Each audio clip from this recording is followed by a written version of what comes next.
에베소서 4장 1절에서 6절 말씀. 네, 우리 다 같이 합독하도록 하겠습니다. 시작. 그러므로 주 안에서 갇힌 내가 너희를 권하노니 너희가 부르심을 받은 일에 합당하게 하여 모든 겸손과 온유로 하고 오래 참음으로 사랑 가운데서 서로 용납하고 평안에 매는 줄로 성령이 하나 되게 하신 것을 힘써 지키라. 몸이 하나여 성령도 한 분이시니 이와 같이 너희가 부르심의 한 소망 안에서 부르심을 받았느니라.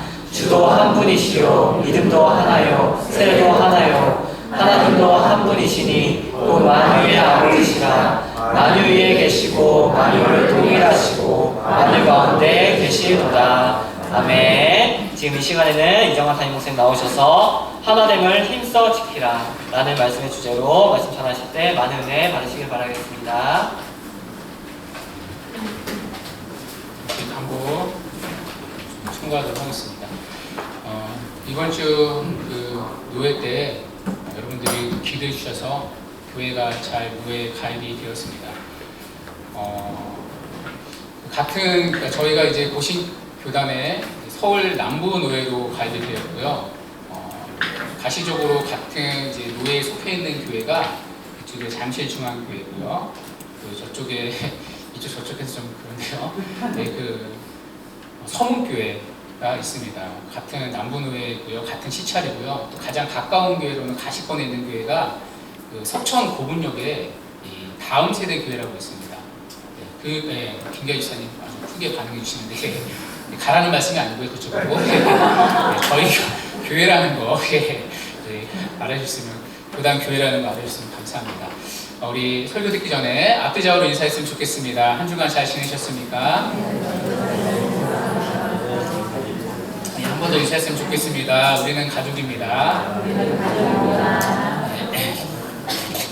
말씀 증거하도록 하겠습니다. 에베소서는 크게 두 가지 구조로 나누어집니다. 1장부터 3장까지는 교리이고요. 4장부터 6장까지는 교리에 대한 적용, 삶을 다룹니다. 지금까지 우리는 3장까지 살펴봤는데요. 1장부터 3장까지 바울이 가르친 교리의 핵심은 이 교회론이었습니다. 특별히 바울은 이 교회론을 비밀이라는 키워드로 풀어내는 것을 우리가 볼 수 있었습니다. 에베소서 1장 9절에서 바울은 감추어진 비밀이 드러났다라고 말합니다. 여러분, 드러난 비밀이 무엇이었죠? 하나님께서 그리스도를 통해 이루시는 만물의 하나된 우주적 구원입니다. 머리이신 그리스도 안에 모든 만물이 다시 하나가 되어 하나님을 경배하고 그분을 영화롭게 하는 우주적 구원입니다. 그리고 그 중심에는 바로 교회가 있습니다. 하나된 교회를 통해 만물의 하나된 우주적 구원을 지금도 확장하고 진행하고 계십니다. 그래서 에베소서 2장에서 하나님은 먼저 하나된 새로운 인류, 교회를 창조하십니다.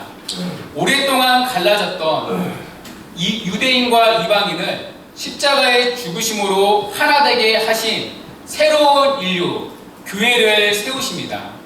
이어서 3장에서 하나님은 그 하나된 교회를 통해 만물이 하나되는 우주적 구원이 지금 이뤄지고 있음을 세상에 선포하십니다.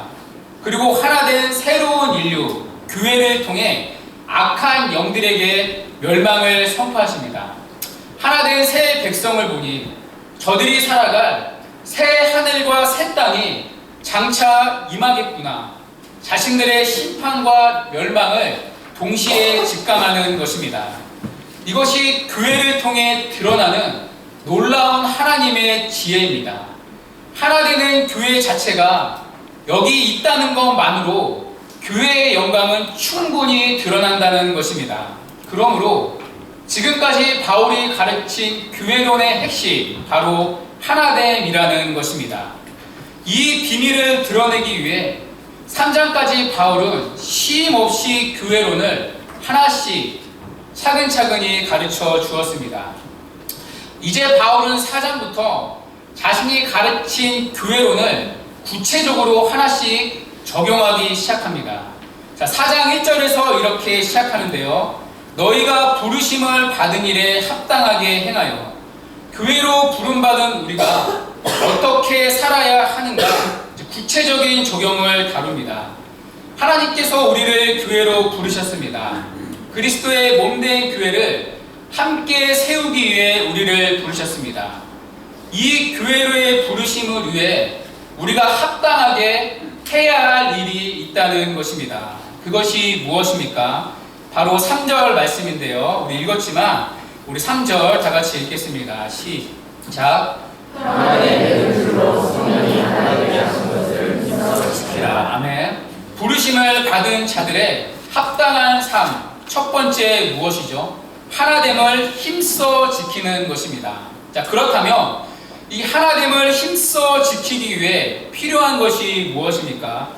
그 구체적인 답이 2절에 짧지만 녹아져 있습니다. 우리 2절 한번 같이 읽도록 하겠습니다. 시작. 모든 감성과 온유하고 오래 참음으로 사랑 가운데서 서로 용납하고. 아멘. 사도 바울은 이 교회의 하나됨을 위해 4가지 덕목을 지금 제시하고 있습니다. 겸손, 온유, 오래 참음, 용납. 여러분, 먼저 겸손이 무엇입니까? 자기를 낮추고 남을 존중하는 거죠. 남을 존중하고 자기를 내세우지 않는 것입니다. 그런데 이 당시 로마와 헬라 시대에는 겸손은 덕목이 아니었습니다. 플라톤 철학의 전통에서는 이 4가지를 덕목으로 꼽았죠. 다들 잘 아시겠지만 지혜, 용기, 절제, 정의. 그 당시 어떤 철학서에서도 또 어떤 윤리서에도 이 겸손을 덕목으로 요구하지 않았습니다. 겸손은 가장 낮은 자리에 있는 노예들, 이런 미천한 신분에게나 어울렸던 단어였습니다. 그래서 겸손을 나타내는 영어 단어 중에 하나가 이 험불이 있죠. 미천한이라는 뜻 아닙니까? 그러니까 미천한 자들, 노예들에게나 어울렸던 단어가 이 겸손이었습니다. 그런데 바울은 교회를 세우기 위한 첫 번째 덕목으로 무엇을 꼽습니까? 겸손을 꼽습니다. 왜 그렇죠? 교회론적 관점에서 교회를 하나 되게 하는 결정적인 덕목이 겸손이기 때문입니다. 교회를 세우신 예수 그리스도의 마음이 무엇보다 겸손이었기 때문입니다. 하늘의 보좌를 버리고 이 땅의 사람의 모양으로 나타나신 것도 예수님의 겸손의 마음이었습니다. 그리고 그 낮아지신 겸손의 절정, 자신의 죽으심으로 친히 세우신 것이 바로 이 땅에 몸된 교회이기 때문입니다. 그래서 교회가 하나 되기 위한 가장 중요한 덕목, 바로 겸손이라는 것입니다. 그런데 문제는요, 이 겸손이 우리에게는 전혀 어울리지 않는다는 것입니다. 오히려 우리에게 어울리는 것은 겸손이 아니라 교만입니다. 타락한 모든 인간이 지니는 죄의 본질이 자기 중심성이기 때문입니다. 자기가 주인 되고 싶어하는 자기 중심성이 있기 때문입니다. 모든 것이 자기를 위해 존재해야 합니다. 심지어 교회도, 심지어 하나님도 자신을 위해 존재해야 한다고 생각합니다. 모든 사람들이 자기를 주목하고 자기를 인정해 주기를 바라는 것입니다. 사실 우리 모두가 이 교만의 DNA를 가지고 있지 않습니까? 그러나 이 교만이 자리 잡고 있는 한 교회는 절대로 하나 될 수 없습니다. 특별히 저 같은 목회자들에게 이것은 더욱더 해당됩니다. 목회자들은 앞에서 이렇게 노출되는 사람들 아닙니까? 그 뿌리에 자기가 인정받기를, 자기가 드러나기를 바라는 마음이 있을 수 있습니다. 그래서 때로는 설교조차 목적이 아니라 설교가 도구가 될 때가 있습니다.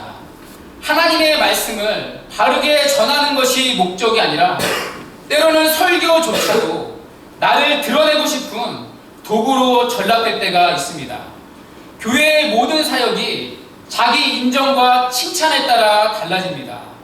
그래서 희생하고 섬기는 것이 아니라 모든 것을 자신의 유익에 따라 계산적으로 움직일 때도 있습니다. 다른 사람을 희생하면서까지 자기의 것을 챙기고 그렇게 자신이 인정받고 싶어 하기도 합니다. 사실 이 교역자끼리 하나 되지 못하는 이유가 여기에 있습니다. 자기를 드러내고 싶어하는 교만의 영, 이것에 묶여있을 때 하나됨을 절대 유지할 수 없다는 것입니다. 그래서 교만은 생각보다 공동체를 깨는 굉장히 무서운 죄입니다. 그레고리우스는 이렇게 말했습니다. 교만은 모든 죄들의 뿌리이다. 그러니까 교만에서 다른 모든 죄가 하나씩 파생되어 나온다는 것입니다. 여러분, 사실 공동체를 깨는 시기와 질투, 어디서 비롯됩니까? 그 뿌리 역시 교만이죠. 내가 드러나고 싶은데 다른 사람이 자신의 영광을 차지한다고 생각하는 것입니다.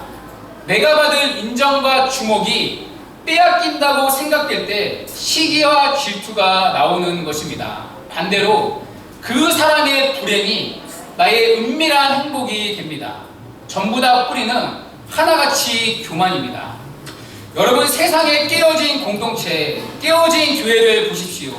그 중심에는 겸손이 아니라 교만의 영이 자리 잡고 있기 때문입니다. 자신을 드러내고 싶고 자신이 인정받고 싶고 자신의 존재감을 끊임없이 확인받고 싶어합니다. 그러지 못하면 견디지를 못합니다. 그렇지 않으면 언제든지 그 공동체를 향해 깰 수 있는 마음이 바로 교만입니다. 그래서 교회의 하나됨을 위해 무엇보다 필요한 덕목, 바로 이 겸손이라는 것입니다. 그렇다면 겸손의 마음을 품을 수 있는 길이 무엇입니까? 날마다 하나님 앞에 자신을 정직하게 직면하는 것입니다. 날마다 하나님 앞에서 자신의 죄인됨을 보는 것입니다. 그래서 자신에게 선한 것이 하나도 없음을 깨달을 때 나에게 주어진 모든 것들이 내가 누릴 자격이 전혀 없다는 것을 깨달을 때 내가 누리는 모든 것이 하나님의 은혜라는 고백이 그 진실된 고백이 될 때 우리는 진정으로 겸손할 수 있습니다. 그럴 때 우리는 자신을 드러내는 것이 아니라 하나님만을 드러낼 수 있습니다. 여러분, 오늘날 깨어진 교회 공동체를 보십시오. 또 하나의 이유가 무엇입니까?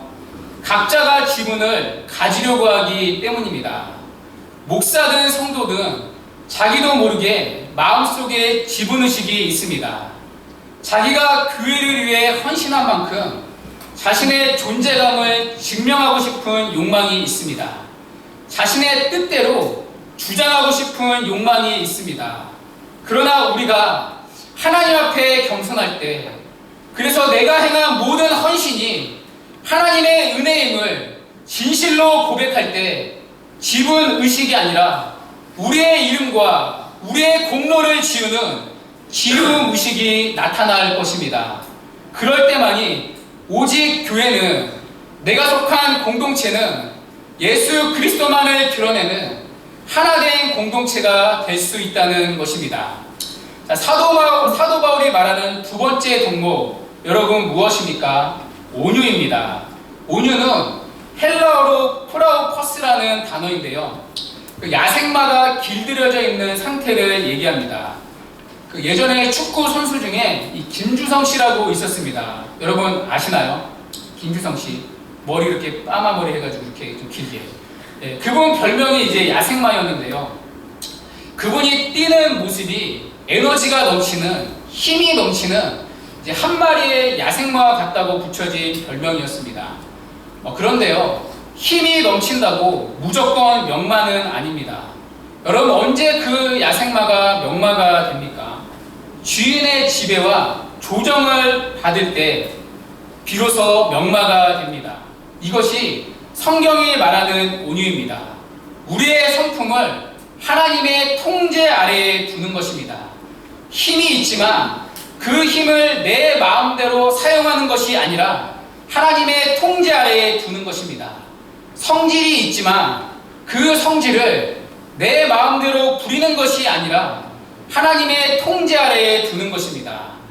여러분, 사실 깨어진 공동체를 보십시오. 그 중심에는 온유함이 없는 분들이 계십니다. 성질이 나면 절제하지 못하고 그냥 내뱉는 분들 계시지 않습니까? 바로바로 와서 내뱉는 것입니다. 그러면서 꼭 하는 얘기가 있습니다. 자기는 뒤끝은 없다고. 이미 다른 사람은 상처 다 받았는데 자기는 쿨하다고, 잊어버리자고, 본인만 편하고 다른 사람만 죽는 것입니다. 그러니까 자신의 성질을 절제하지 못합니다. 어떤 분들은 힘만 가지면 사람이 달라집니다.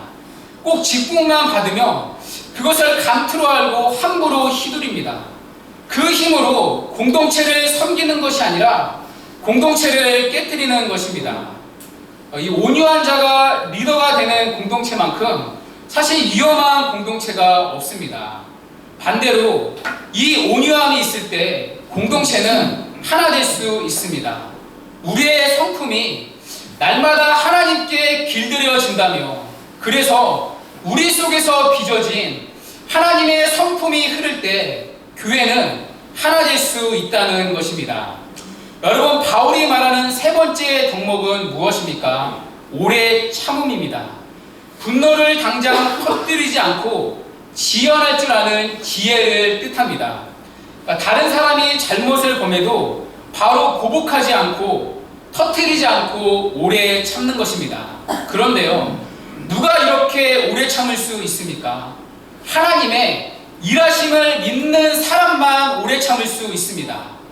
저 인간이 시원치 않지만 하나님께서 언젠가는 저 사람을 만드셔서 새롭게 하실 거라는 확신이 있을 때 우리는 비로소 오래 참을 수 있습니다. 오래 참음의 진정한 힘이 여기서부터 나오는 것입니다. 사실 우리 역시 주님이 오래 참으셨기에 우리가 이 자리에 앉아 있는 것 아닙니까? 우리에게 그렇듯이 저 사람도 지금은 나를 힘들게 하지만, 정말 내 눈에 아닌 것 같아 보이지만 주님이 언젠가는 저 사람도 새롭게 고치실 거라는 하나님의 일하심을 믿는 자만이 오래 참을 수 있다는 것입니다. 그렇게 서로가 하나님을 신뢰함으로 오래 참을 때 교회는 진정으로 하나 될 수 있다는 것입니다. 여러분, 마지막 하나 무엇이죠? 용납입니다. 용납은 상대를 있는 그대로 받아주는 것입니다. 상대방을 내 방식대로 바꾸려 하거나 내 생각대로 조정하는 것이 아니라 있는 그대로 받아주는 것입니다. 이 용납을 위해 필요한 것이 바로 사랑입니다. 그 사람을 진심으로 사랑할 때 있는 그대로 받아줄 수 있기 때문입니다. 그래서 바울은 이렇게 말하는 거죠. 사랑 가운데서 용납하며. 특별히 여기서 사랑은 아가페입니다.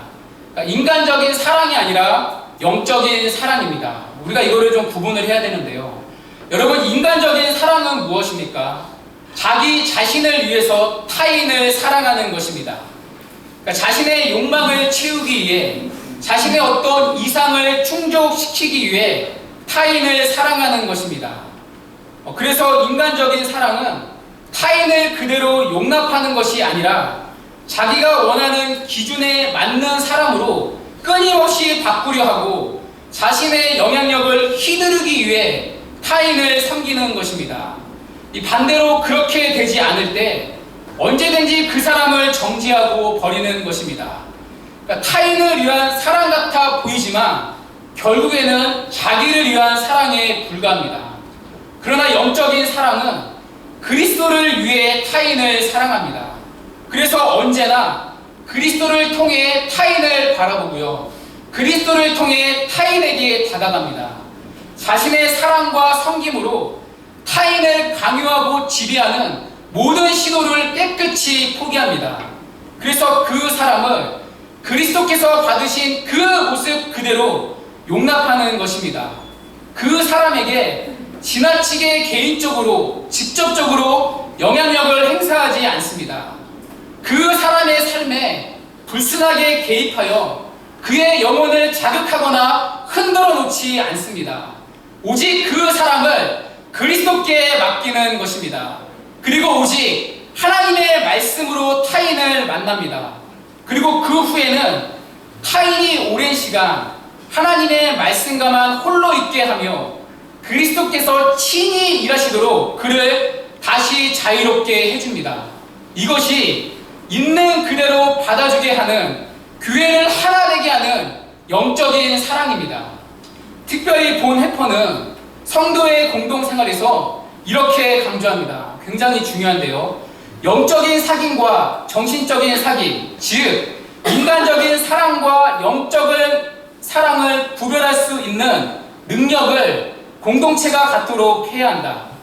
이 일을 제때 성공하느냐, 그렇지 못하느냐에 모든 기독교 공동생활의 존폐가 달려있다. 이 문제를 가능한 한 빨리 냉정하게 분별할 수 있느냐에 기독교 공동체의 모든 사활이 결려있다. 여러분, 굉장히 중요하고 날카로운 지적 아닙니까? 그렇다면 여러분, 우리는 어떻습니까? 우리 공동체의 사랑은 인간적인 사랑입니까? 아니면 영적인 사랑입니까? 우리는 우리 자신을 위해 타인을 사랑합니까? 아니면 오직 예수님 때문에 교회로 부르신 그 영혼을 사랑합니까? 오직 영적인 사랑이 있을 때 서로가 서로를 용납할 수 있다는 것입니다. 그래서 바울은 이렇게 말합니다. 사랑 가운데서 서로 용납하고, 그럴 때 교회는 진정으로 하나 될 수 있다는 것입니다. 그런데 여기서 우리가 한 걸음 더 깊이 들어갈 필요가 있습니다. 여러분, 사도 바울이 말하는 교회의 하나됨을 위한 이 네 가지 덕목의 공통점이 있습니다. 여러분, 무엇인지 보이시나요? 이 네 가지 덕목은 하나같이 예수 그리스도의 성품이라는 것입니다. 우리 안에 예수 그리스도로 충만해지지 않으면 절대 교회는 진정으로 하나 될 수 없다는 것입니다. 날마다 내가 죽고 내 안에 그리스도가 살 때만이 교회는 진정으로 하나 될 수 있다는 것입니다. 그래서 교회는 무덤과도 같습니다. 여러분, 대부분의 교회 건물 위에는 십자가가 달려있죠. 지도를 보면 십자가 표시는 이 두 가지 의미가 있습니다. 하나는 예배당이고요, 하나는 무덤입니다. 교회는 예배당과 동시에 무덤입니다. 예수 그리스도께서 십자가에 못 박혀 죽으셔서 묻혀있는 무덤입니다. 그리고 우리는 그리스도와 함께 십자가에 못 박혀 죽은 사람들입니다. 같이 주님과 함께 묻혀있는 무덤, 이것이 교회입니다. 날마다 자신의 옛 본성을 죽이는 무덤이 교회여야 합니다. 그래서 교회는 내 자신의 욕망과 내 자신의 성질을 발휘하고 드러내는 곳이 아닙니다. 오히려 공동체를 향한 내 자신의 욕망과 요구, 자신의 성질을 죽이는 곳이 이 땅의 무덤이 교회입니다. 반대로 우리 자신이 날마다 십자가에 못 박혀 죽지 않으면 절대 교회는 하나 될 수 없다는 것입니다. 죽지 못하는 그 사람 때문에 교회는 무너질 수 있다는 것입니다. 그래서 여러분, 다른 누군가가 아니라 날마다 내가 죽어나가야 합니다. 여러분, 우리의 공동체를 향한 기도 대부분 어떻습니까?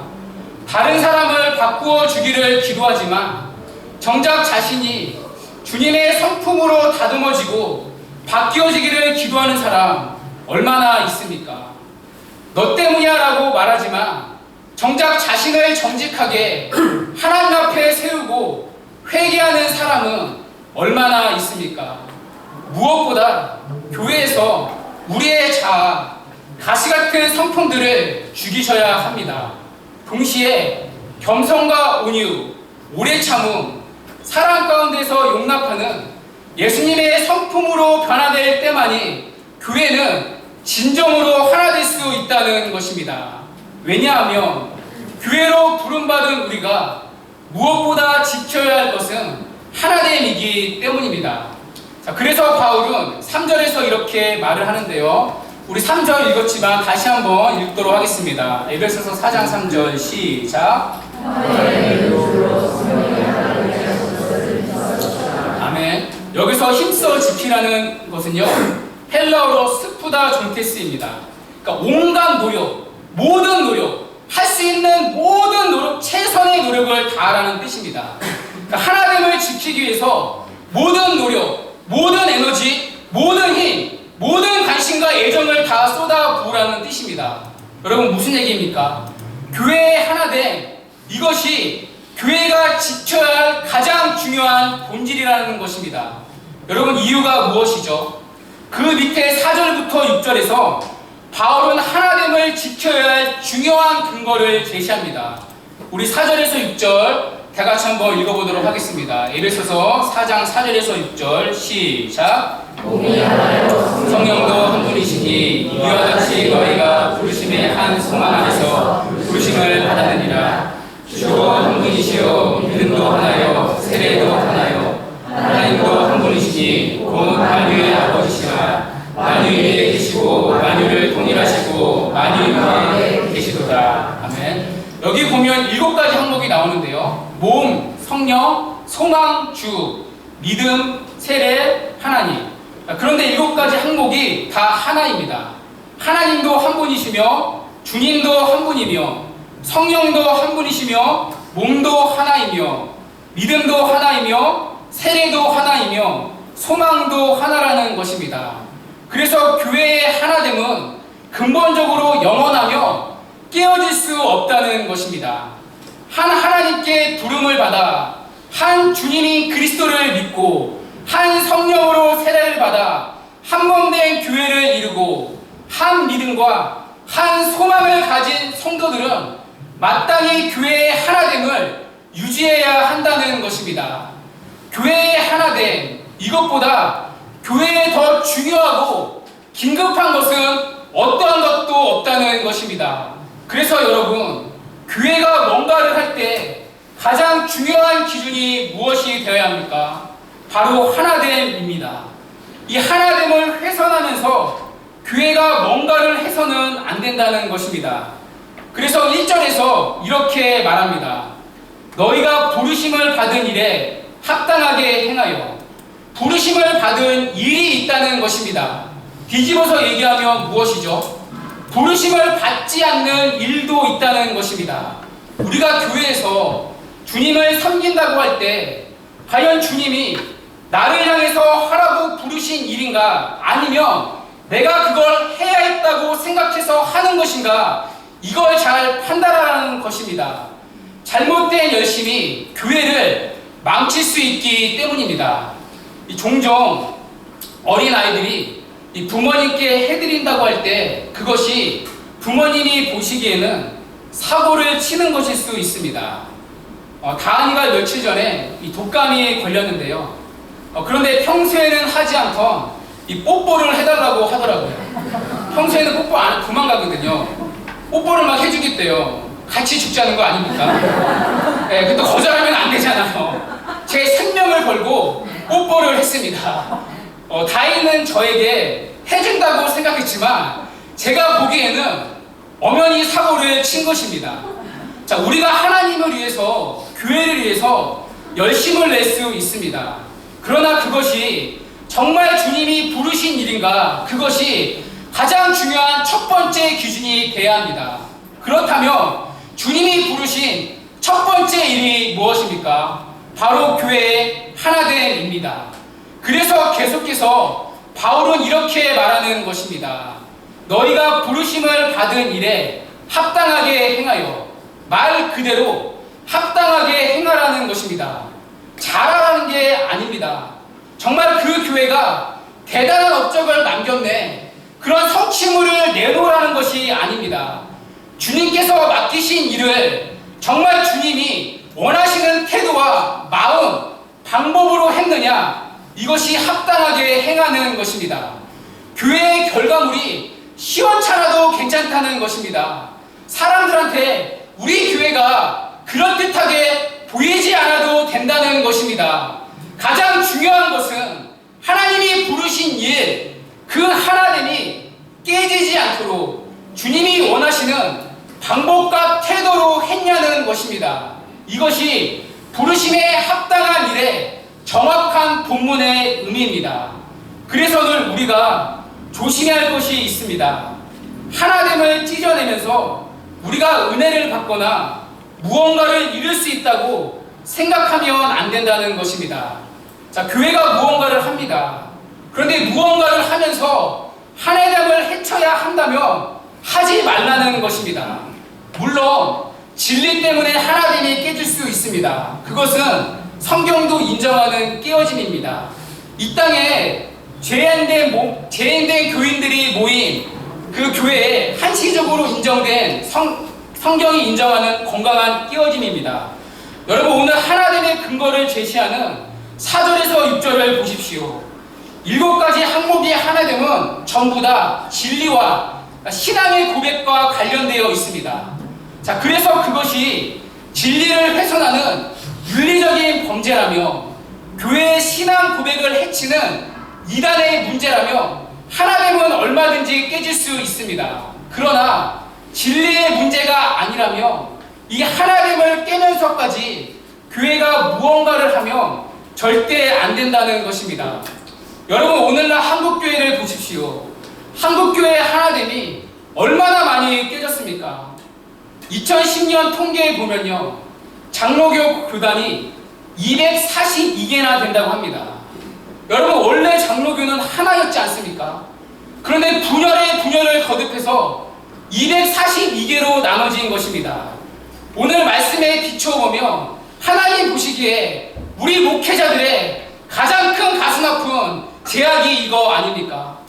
물론 초기에는요, 신학적인 이유, 진리의 문제로 갈라졌습니다.